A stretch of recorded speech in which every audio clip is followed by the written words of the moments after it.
getting the Van Dyke Z.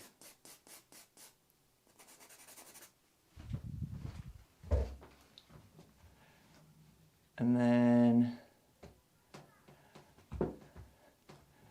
getting the cheekbone.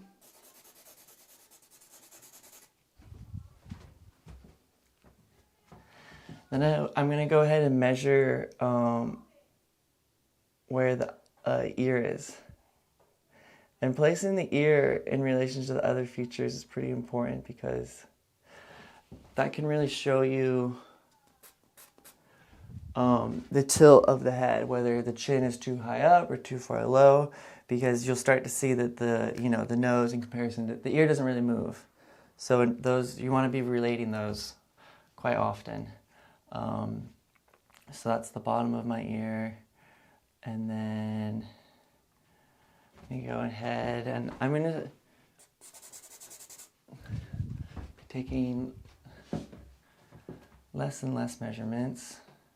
I'm gonna go ahead now and get the bottom of the lip.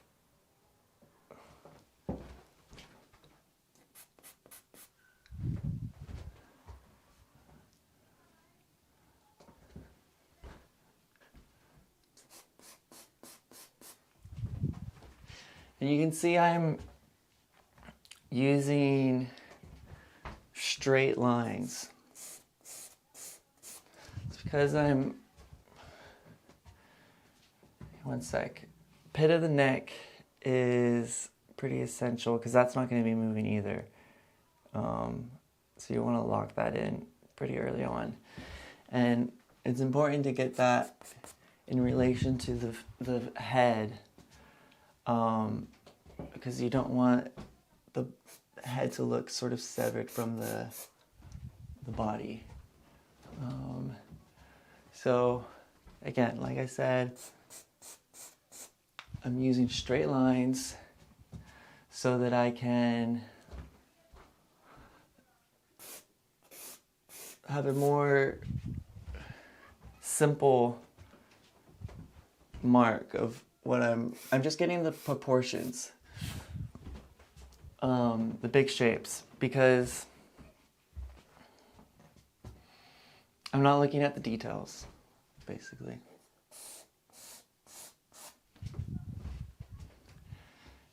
And a lot of what I'm putting down is not going to be, dead on accurate, but that's not the point. I gotta put something down in order to sort of flash my eyes back and forth and compare it to the model and see, what sort of adjustments need to make.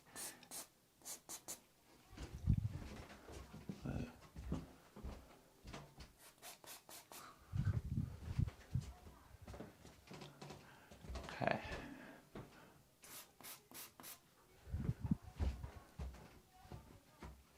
Let's see.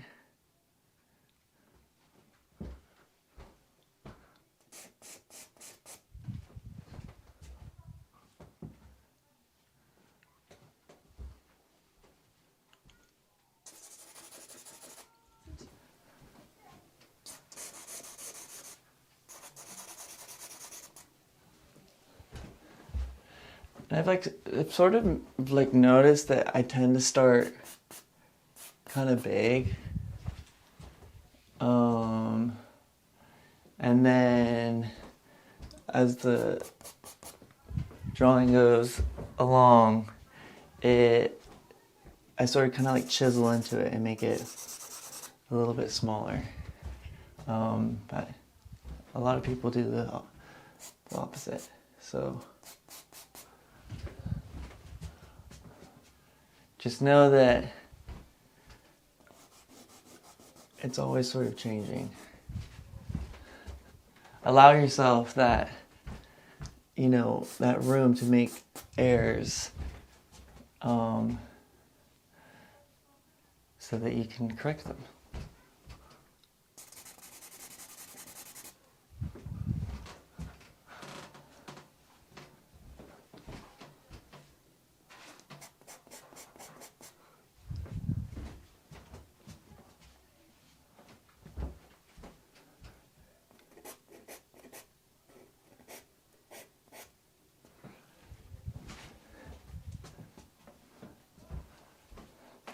And again, squinting and seeing these sort of like geometric abstract shapes within the face. Simplified.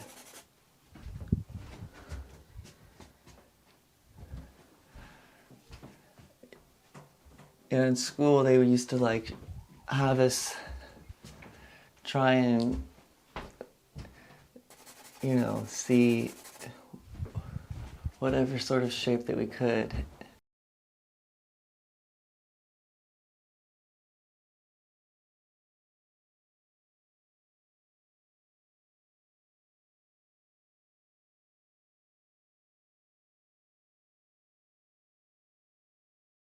I'm gonna go ahead and get the nostril. The nostril really helps us sort of lock in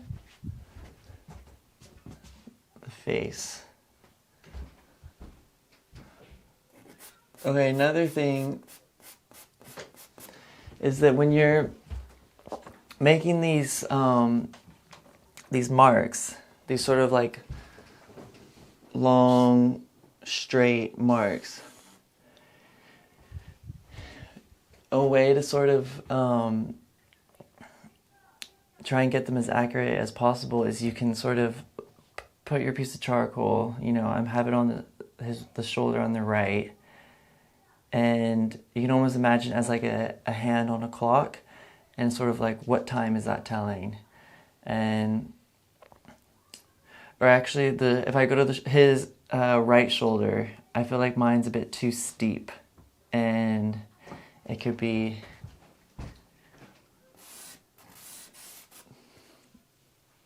a little bit more gradual.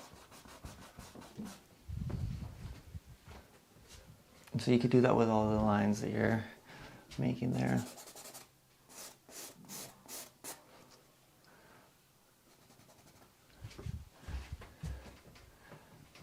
You're gonna get the size of his mustache. You don't want to be going in with loads of values. It's sort of just, I got my light and my dark, and I can just sort of push and pull those shapes until they're in the right place. Okay. And I'm just flashing my eyes back and forth, and I feel that there's a little bit more length to his face, so I'm adding a bit to the chin. I'm gonna go ahead now and let's see, brow. Again, checking to make sure it's in the right spot, and then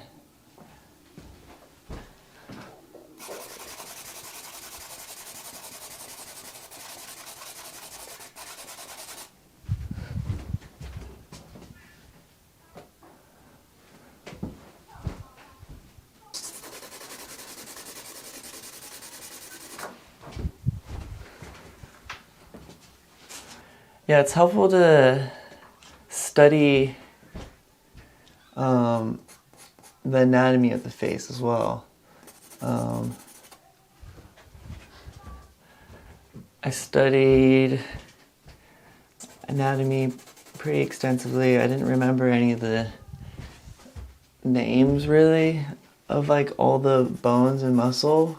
So you don't really have to know the names in order to see them and sort of understand their structure.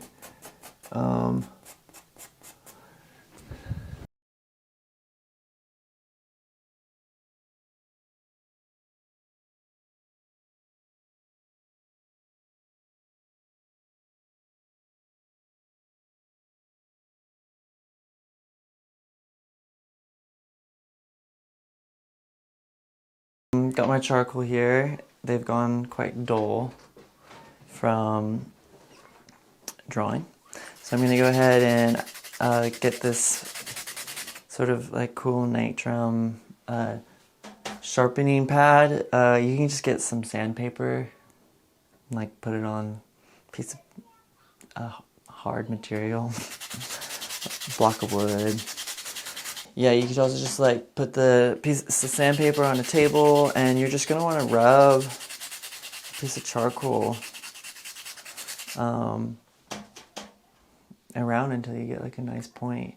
I was sort of like rolling the charcoal as I was doing it, so it had like a rounded. Some people might do like each sort of side of the square piece of charcoal until they get a point like that. I just sort of like, yeah. And you don't need it really sharp in the beginning. I kind of prefer it actually not being too sharp. And it's good to, after you take a break, just sort of like have a moment of really sort of standing back in your position and observing and making a handful of sort of observations. I can see, like I was saying with anatomy, it can be helpful because it can sort of, this also just comes with experience with like doing portraits, but you can sort of like really pick out key sort of landmarks in the portrait that are helpful to constructing it. For example, like, you know, the edge of the forehead. I'm gonna grab a little piece of paper towel. And I can sort of soften it a little bit.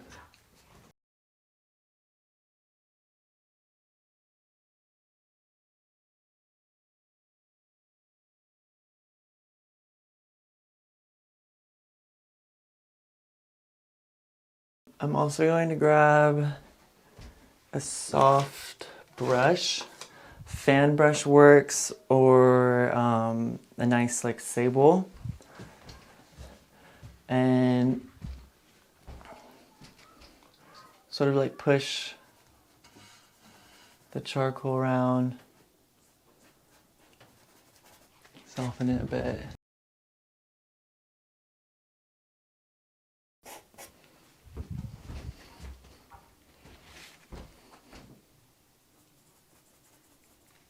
The brush does like damage the paper quite a bit, so basically anything touching the paper is going to damage it. So as you can see, I'm being like quite I am allowing myself to make marks and push things around, but you do sort of want to be a little bit cautious of sort of every sort of mark that you're making, because sometimes you can damage the paper and you can't really like move it all that much. But then again, this is a transfer drawing, so we're not being too precious.